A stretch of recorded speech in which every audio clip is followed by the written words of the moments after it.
The photos show us looking in different directions. I hope that won't be the case here. So let me set the context first. So gig economy, flexi staffing, all these are words that you've heard over a long period of time, and they've been in parlance for at least a decade now, if not more. They've gained traction in the last 5 years. First of all, the thing that we would try to understand is what is it, because we miss a lot in gig economy when we talk about gig. And then we'll set the context as to what we need to do in order to actually achieve that scale that we are talking about. We'll get the numbers aside because sometimes numbers get into the way of issues, and sometimes issues get into the way of numbers. So we'll keep the both of them aside and we'll address it to begin with. So Shubhashis, the thing is, first, when we talk about gig, the first image that comes to anybody's mind is a person working at a cafe or an Ola Uber driver or a Zomato delivery partner. But there's a lot in the middle in terms of skill that goes missing, the skilled workforce. So can you address what gig means, right? And who all comprise of the gig economy? Just to set the context for this. Okay, the first time I met a gig worker, and that is after gig was defined, I realized that I met a gig worker for the first time, was a friend of mine who was a wildlife photographer. And he would work 3 or 4 months of the year, and the rest of the time he would enjoy himself. But he was a very highly prized photographer, so he made enough money in those 3 or 4 months. And today, if I sit back and think, he's very much like a gig worker, right? Who works when he wants and for whoever he wants, and is highly skilled too, right? But the most important thing about the gig economy is that it's not just workers of this type, right? The freelancers, if we want to call them that. Because one of the important things about a gig worker is that it has to be on a platform, a digital platform. That's how we distinguish gig workers from, say, the informal sector, right? So the moment you put informal sector or our informal sector on a digital platform, or the marketplace, where the platform is the marketplace for them, then it becomes a gig worker. So the job that is done by labor contractors at the various crossings, early morning you see people standing there waiting to be picked up, where that job is done by the platform, that becomes a gig economy. Now, there are just a few things to understand about the gig economy beyond that.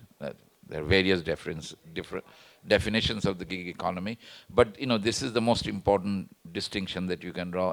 Any definition will tell you this, that the marketplace has to be digital. The second interesting thing is that there are these photographer friend of mine that I was talking about, as well as the plumber, carpenter, as well as the delivery boys, right? They're all part of this gig economy, provided the marketplace is digital. But clearly the skill levels are very, very, very, very different. Okay? And it's exactly like when we say that self-employed. A doctor is self-employed. The press wali in front of your house is also self-employed. But there's a huge difference. And we should not put them or club them together and think of policy. So that's the first thing we need to understand about the gig economy. Since you mentioned skill, right? There's an entire spectrum that one has to be careful about. And the other thing that we need to be, just to set the context, we need to distinguish a little bit is that some of the gig work is entirely digital. That is to say, the employer or the person who is giving the contract and the person who is accepting the contract, they need not meet. Right? They need not even know each other. See, if I'm a data analyst sitting at home and working in a cafe, as you said, right? And I'm doing everything on the computer, I'm getting the contract, signing the contract, getting paid, UPI, right? So everything is happening. Or net banking, everything is happening on the thing, and I just get my job to do the task on the computer, I do it and send it back. That's one type of gig work, which has become possible because of the digital platforms. But the other type, which we again requires different skills and talks about different categories of people, is the plumber and the carpenter when they are, getting contracted through a platform. because they have to deliver the service on site. Or it could be that you have, the gig economy enables a lot of business models. One other business model worth keeping in mind is that, which is already working, but it is outside our control, right? One could think of a situation where instead of Amazon having a huge warehouse, in one place and supplying large parts of the NCR region, say, deciding on deliverers or the couriers, etc., etc. It could be that there is a retail sort of storage, everything goes there, and we customers go and pick it up rather than somebody delivers. Right? So we have, just as we picked up things from our post office boxes. Right? So that also is now developing, and indeed it's an interesting thing to consider, simply because for environmental purposes, energy uses and all of that, this is considered to be better. There is enough study being done which says that this sort of a model is much better in terms of energy usage and all of that, since now everybody is worried about sustainability, than the current e-commerce system. But, we'll come to that later. But the gig economy opens up a huge, array of discussion points, in other words. So, as I understand this, so there is a high-grade technical worker who's signing these contracts from a cafe or his home. There are low workers, low-skilled workers, the delivery partners and the drivers. There's the middle skill. Now, and this is the one that's missing. If you look at studies, inter-country comparison, which others have done, they say we're doing very well in the high one, we are doing very well in the low one, the middle one is lower than everyone else. How do we get these to participate in the gig work? Because as I see it, technology does provide certain benefits that informal sector doesn't. So what do we need to do for that? Okay. Now, this is and I have a take on this, right? And it's a very specific take, and I must confess that it need not be the only take. Okay. But I personally think that it's a very, very important thing to consider, and we have not considered in all our activities that we do with skilling. We never take this into account, but we should. Which is, as I was saying, right? I'm not from Delhi, right? I was not trained in Delhi either, but I'm working in Delhi. I'm a migrant laborer as far as I'm concerned, right? But, or as far as the definition of migrant labor is concerned, I'm a migrant laborer. But I'm not the person you talk about when you talk about migrant labor. And if we sit back and think why that is the case, it is very simple. It's because I was trained in an institution which gave me a certificate that is credible when I produce it in front of any potential employer. The best plumber in India doesn't have that advantage. And that's a big problem. Unless we handle or address this issue, all this talk that we do and all this money that we spend on skilling is not going to get us anywhere. Seriously. Because I will finally depend on the labor contractor to tell me whom to employ. Right? And therefore a skilled laborer will never be available. Why? Because whenever the laborer is skilled, only the contractor knows about this. So the contractor takes away the rent. The laborer doesn't get it. Imagine if my training institution was taking away all the rent of my working hard studying. I would never have studied for sure. So that's the problem. We cannot develop skill by throwing things and by throwing money. Because the skilled labor skills oneself by putting in time and effort. And if that time and effort is not going to be remunerative, all this big talk about skilling the country is not going to work, quite frankly. So therefore, we need to be able to enable these people to choose the labor market location. And not before, since I'm going to make ethnic statements, so please forgive me. But since I'm from Odisha and a plumber, right? So I'm good. If I'm a plumber from Bihar, I'm no good. Right? If I'm a Bengali doctor, I'm good. Right? You can't do this. You know what a Bengali doctor is, right? I presume. It has nothing to do with Bengali and doctor. Yes, they're quacks. So, but that's not the way that the modern, right, 21st century economy can work. There has to be professionalism. And these are the middle skills that you're saying we are missing because we are not professional in that. Right? To become professional, you need to be able to create a labor market for these people, right, where there is information at both ends. How good are you as an employer? How good am I as a skilled laborer? You must know that, and I must know what you do. So unless that happens, that is what distinguishes the formal sector from the informal sector. In the formal sector, both sides have information about each other. In the informal sector, they don't. You have to depend on an intermediary. Your platform is now the intermediary. Data are there. And you can develop, or somebody can find a business proposition here, that if the data are available, if I can follow the workers, and Ishram and all will probably get us there, right? If we can follow that, then I can start rating individually, just as we do credit rating. How do we do credit rating? How do we do, what do stock market analysts do? They look at disclosed information and try to, give you advice on which shares to buy. So similarly, there could be professional labor contractors, right, who could study the history, and we as laborers would want others to study, right? So we will disclose our information.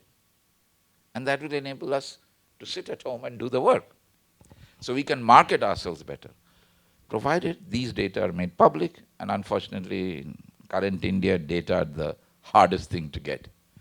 So is this a government problem or is this a startup problem? Because nowadays we have that issue as well, that what needs to be addressed by the government and what needs to be addressed by the startup. eShram does a good job in itself, but does it need to follow a UPI kind of a model where you've got a BHIM application from the government, but then there are other applications. You've provided a platform that they can work on. So what needs to be addressed in this sense? See, quite frankly, this is a very, very difficult question, right? Because you're not only talking about the gig economy when you say about whether the government should get in, or you're talking about the entire DPI, the digital public infrastructure, right? So remember that in principle, there is nothing that the government does other than say do it, right? Because even in defense, the government buys from the private sector. So we should first give up this idea that when the government does something, it is all government. It is never all government. There is always private sector involvement, right? So the question, therefore, is that should the government design the rules and regulations under which these platforms should work? The question to ask is not whether the government should do it, but whether the government can design proper rules and regulations that will encourage the private sector to set up these things in a way that the economy is benefited, or should it be that the government should do some part of the work and then the private sector can build on it like UPI. And digital public infrastructure is that approach. But even then, people say whether digital public infrastructure should be determined by the government. Whether the road should be built this way or that way should not be determined by the government. Right? That should be determined by experts, engineers, private sector, businesses who are going to get involved, etc., etc. Right? So there is this debate, and that will happen all the time. But that's a trivial sort of thing to get into. But the question I think that you're asking is that do we make the government do something so that it kicks off, then the momentum gets started, or do we wait for the private sector to create this thing, right? It's like, should we have private education system that will certify us, or should we have public governance? Now, clearly, what we can do is there's a lot of digital activity going on. So we can see how to link these data sets. So and I gave the example of eShram because if you think about what it is doing, there's a lot of information there. But that information alone is not enough. So can somebody build on it, right? And also say that you put in the work that you're doing, the nature of the work, the transaction value, right? If I can follow you for the last 5 years, what you have done as a gig worker, I can, say that, okay, for this job, I can talk to this person, right? So that sort of thing can happen. But who is going to have access to the data is what the government needs to decide. And that's the big role that government has to play. We still don't have the data protection, it's still dilly-dallying about it. So all these things, I think government's role in designing these rules and regulations is much more important than trying to see whether they should actually invest in the infrastructure or not. Sorry, they should invest, but whether they should design the infrastructure or not. Now, when we are talking about this, we also need to be cognizant of the skill mapping part, which you were just discussing just before this. Now, the mapping part, the problem with the private sector is once it gets into it, it can only capture a few markets. Government can do it much better with the eShram portal, with more applications and all. One, what do we need to do to get mapping better? Two, because this is a platform we were talking about skilling as well. How does skilling need to be addressed? Is what we are doing enough on the skilling aspect at least? You see, I'm a little bit in disagreement when you said the government can do it better. The government can do it better in what sense? See, the government needs to get some information to do what the government needs to do. Right? That the government can do a lot better. Can the government do better what the businesses need? I don't think so. Just as the businesses cannot do what the government needs. Right? So we have to be very clear on that. So therefore this has to be in that sense. What the government can do is an enabling setup. That's what I mean by writing the rules and regulations, right? Just as you said for skill mapping, let's actually do some design thinking, right? So let's go through that skill mapping. I'm a plumber. What is the information that I want out there? The hours I've worked, the types of things what are the types of plumbing activities that I have done? Who are the people I have worked for? Are they companies? Are they individual households? Are there big commercial complexes? Are there hotels, right? So where have I worked? What has been my job description over there over time? That's what I need everybody to know for me to be skill mapped, right? Or skill rated also. Now, what is needed for this, the type of information that is needed for this, will have to be determined by the business and the demanders, right? And therefore the government needs to build a system which is flexible enough. Now, the problem with digital systems is that once you set it up, it is very difficult and very costly to change things halfway through. That's the government's job, right? The government has to make it flexible and enabling enough because businesses will need only one part of it, another business will need another part of it, so that no one business is going to develop the whole system. But it is good for somebody to think through and make the original platform or the basic platform as flexible as possible.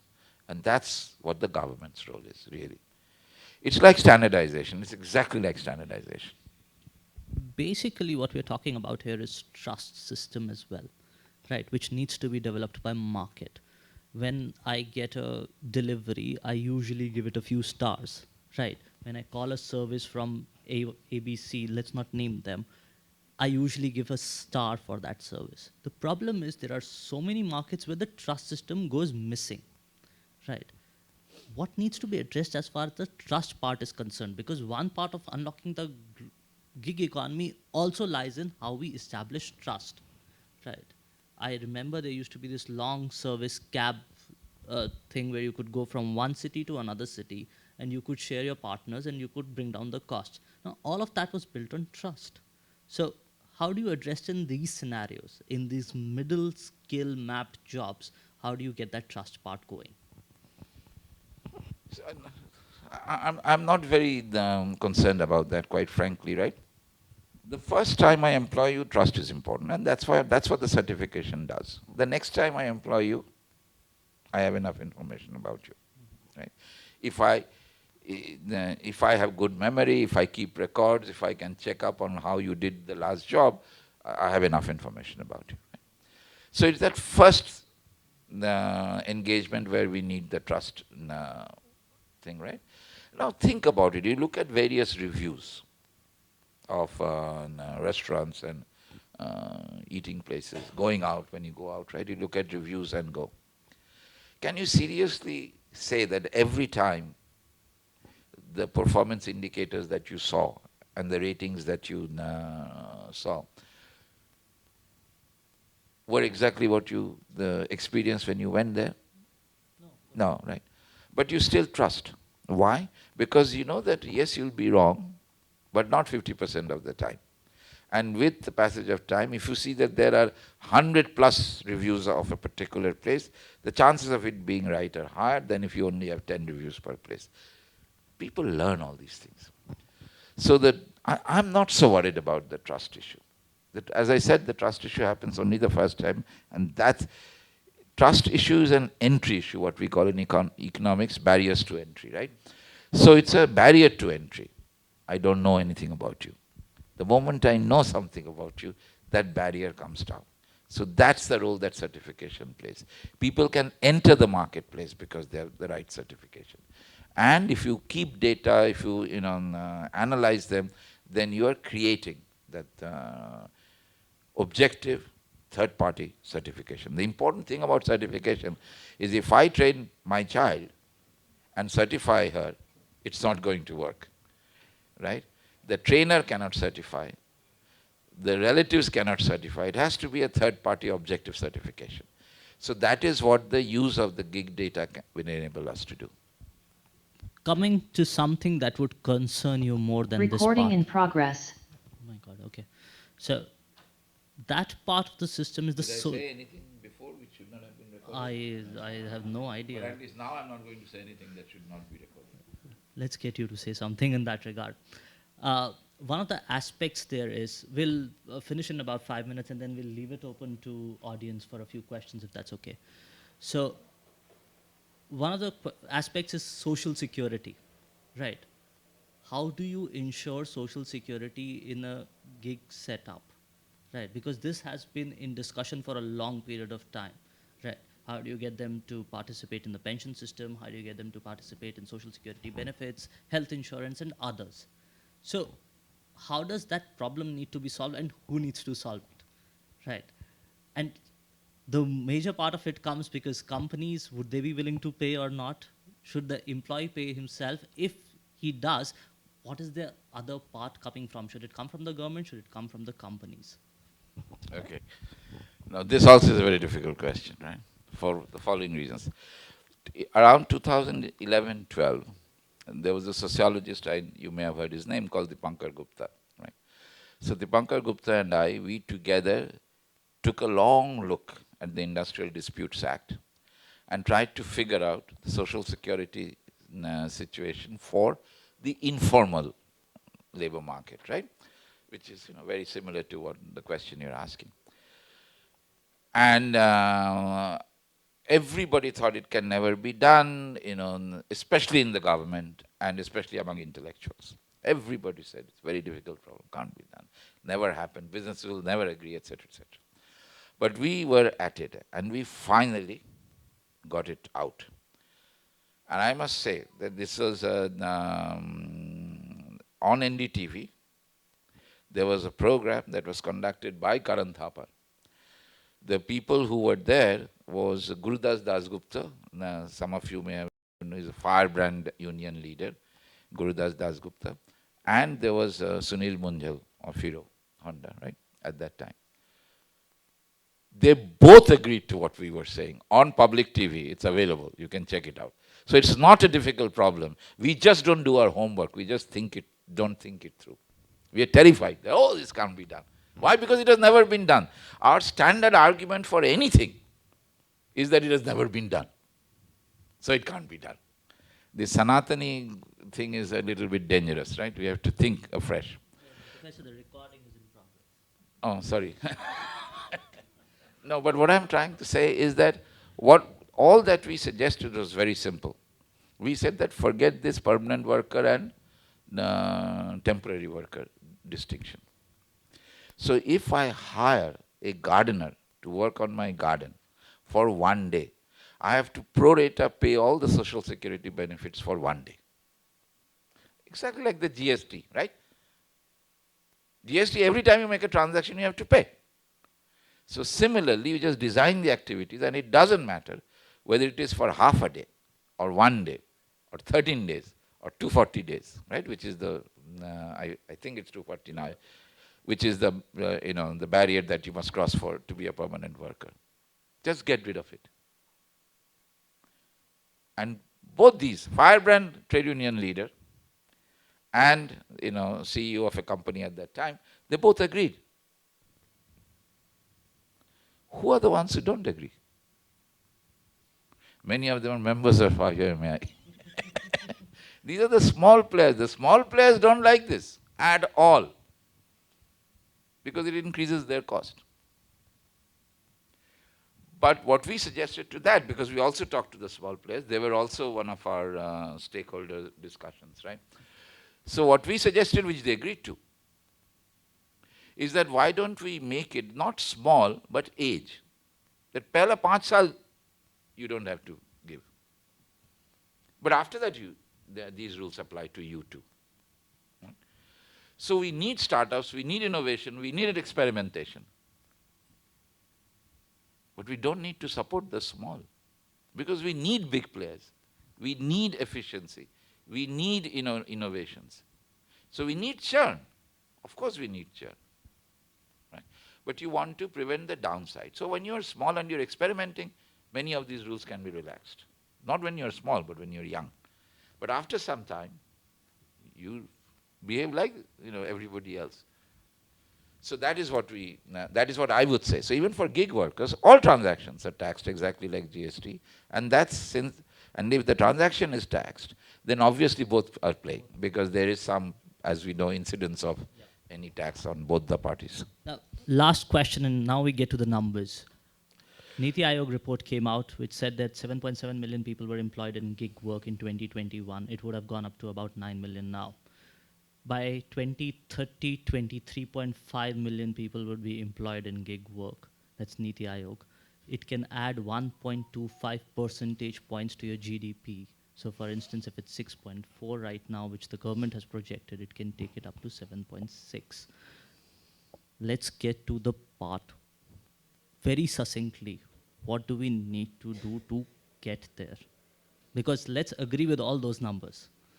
There's nothing we can do really, quite frankly, other than, getting rid of the things that prevent it from happening. Because these are market-driven things, right? If there is, how did the delivery service develop, right? Today we have so many courier services that we don't even know. If you look at the history of e-commerce, you will see that initially there were 2 or 3 big services. Now there are dime a dozen. So that's what business is all about, right? Whenever there is an opportunity, people step in. And therefore you must sort of encourage people to step in. So any hurdles that prevent people from stepping in should be gotten rid of. That's the only thing that we can do.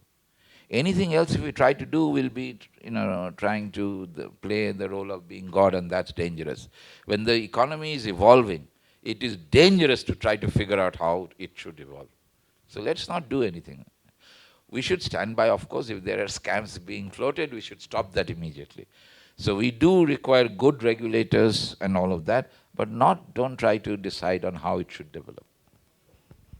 Which was the first skills university in the country? We just had that discussion. Any of you know which was the first skills university in the country?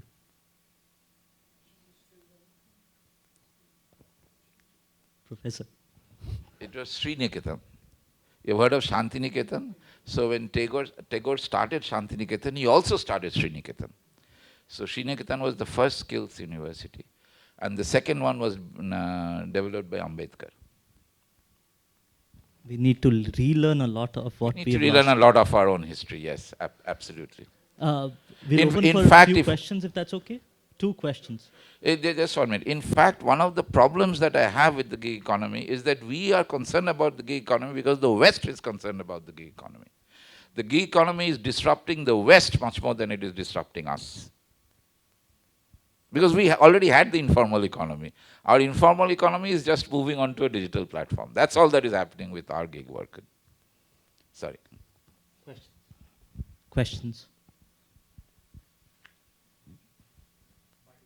Name and... My name is Anoop Tiwari. I work for Doc Online, which uses telemedicine to create entrepreneurs in rural areas, women mostly. So I would like to agree with you. Certification is very important because the patients did not believe them. And so we're still looking for one, but we found one from NSDC.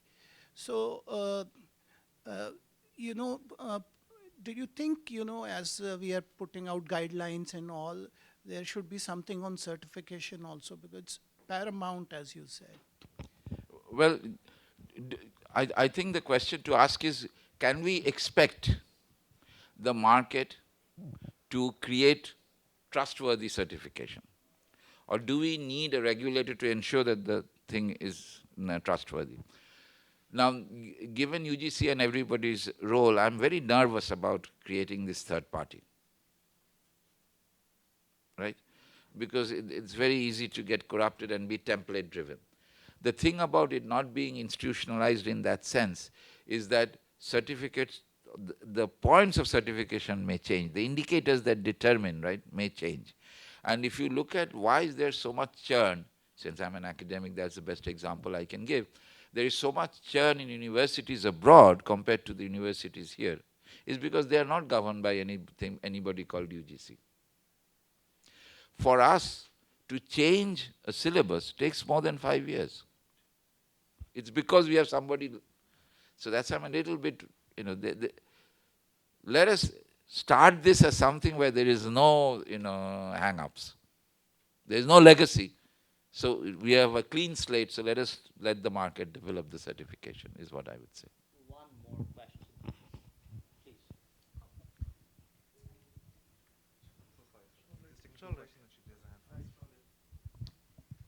So, my name is Achal. I work in the sustainability space. And my question is that, of course, the gig economy is growing, and we all know that. But if I am to look at it from a gig worker perspective, what happens is that they're not able to keep historical information or credibility, so to say, when they move from platform to another platform. So how do you make a gig worker's credibility and historical data platform agnostic as the gig economy grows? So this is what the government needs to be doing or thinking about, right? Very good Yes. question. Because if the government sets a standard on how the data should be kept, if the government makes rules on how you can carry the data with you or what should be access to the data, for example, credit rating, it's already there, right? Credit bureau, anybody can access it. Right? If I'm a defaulter, nobody will know, but all the banks will know, right? So these are the rules that the government needs to make. That is where the government should be focusing on, rather than spending money to create the platform, is what I would say. One more. Yes. He is the moderator. He is in charge. One more, one more, one more. He is Yeah. the conductor. I'm just playing. Hello, sir. My name is Navtesh Batra. So my dream gig is to become a writer for a living. So my question to you is somehow related to Ishan's last question, which he asked. So with reports predicting that by 2030, 41% of the jobs will be lost or replaced by AI.